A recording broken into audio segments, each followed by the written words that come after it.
우리 청년부 리더 여러분 반갑습니다. 코로나 때문에 소그룹 모임을 못하고 있는데 이렇게 영상으로 소그룹을 진행하려고 합니다. 청년부 전체 아직 시행하지 못하고 리더들만 먼저 진행하려고 합니다. 다른 부서들은 교사쌤들과 교육자가 줌으로 화상통화를 하면서 교육을 하고 있는데요. 저희는 각자 시간을 맞추기 힘들어서 제가 영상을 찍어서 올리면 여러분들이 보고 또 그 내용 안에서 제가 질문 드릴 텐데 그 질문을 생각하셔서 카톡방에 올리시면 됩니다. 저희는 이 소교리 문답 책으로 진행하려고 하고요. 지난번에 하던 내용들 이어서 진행하려고 합니다.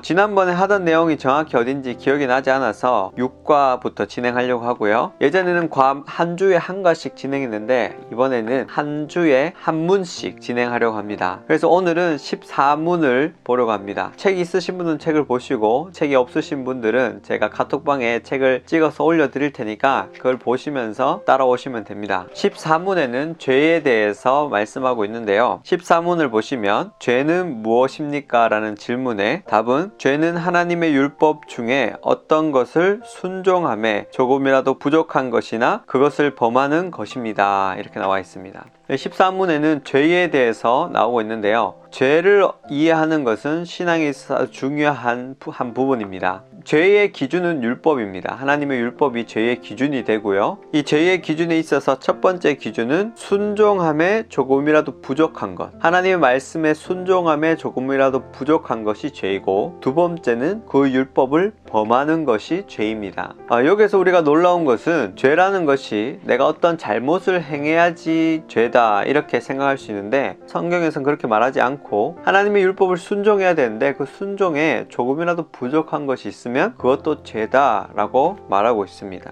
여러분도 자주 들어보셨듯이 성경에 강도 만난 사람 이야기가 나옵니다.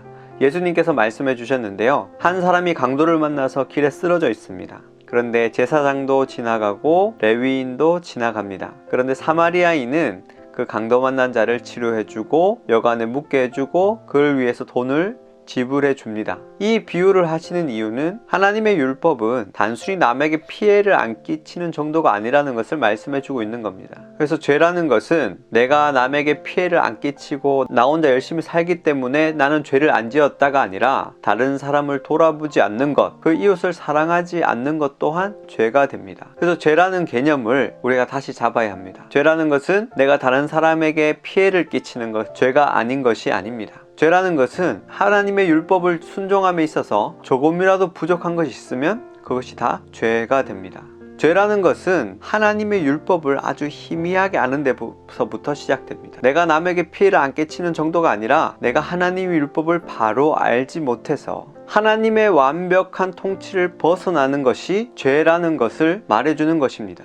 하나님의 말씀을 더욱더 바르게 그리고 정확하게 알아서 하나님의 말씀대로 온전히 살아가는 삶이 하나님의 통치를 받는 삶이고 죄에서 벗어나는 삶이 됩니다. 우리는 우리의 마음대로 죄의 기준을 정해서 나는 괜찮게 살아가고 있다고 생각합니다. 그 오해에서 벗어나야 됩니다. 성경에서 말하는 죄가 무엇인지를 정말 바로 알아서 나의 모든 삶이 죄에서 벗어난 온전히 하나님의 말씀 안에서 살아가는 우리의 삶이 되어야 할 것입니다. 네, 오늘은 14문 죄란 무엇인가에 대해서 살펴보았는데요. 오늘 나갈 질문은 이것입니다. 여러분이 살면서 하나님의 말씀을 순종함에 있어서 조금이라도 부족한 부분이 무엇이었는지를 한 가지씩 카톡방에 올려주시면 됩니다. 토요일까지 다들 올려주시고요. 주일날 예배 때 또 뵙겠습니다. 한 주도 건강하게 보내시고 주일날 뵙겠습니다.